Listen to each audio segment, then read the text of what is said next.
The Trump administration might take the trade war with China to another level, setting its sights on the currency front. The U.S. Commerce Department said on Thursday that it was proposing a new rule to raise tariffs on goods from countries found to have undervalued their currencies against the dollar. Roland Lim reports from Hong Kong.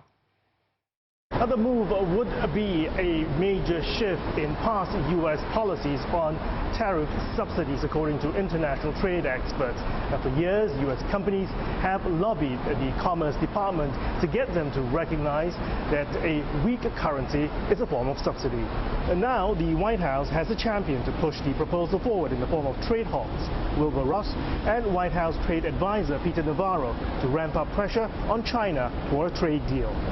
The new rule would essentially put foreign exporters on notice that the Commerce Department can apply countervailing measures against currency subsidies that harm U.S. industries.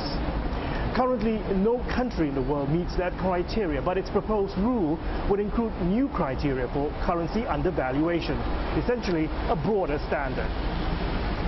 The Chinese renminbi has weakened about 8% against the dollar over the past year, as the U.S.-China trade tensions ratcheted up.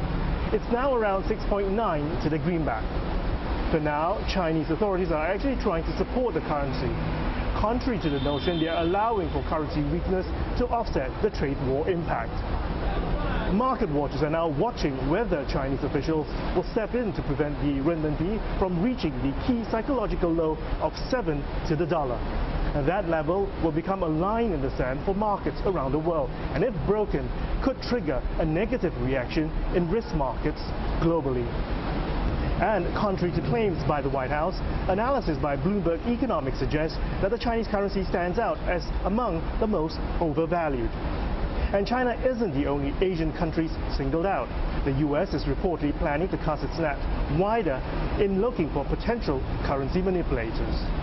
The Treasury's watch list is set to increase from 13 to 20 and to include Asian economies like Malaysia, Vietnam, Thailand and Indonesia, all of whom have huge trade surpluses with the U.S. Roland Lim, CNA, Hong Kong.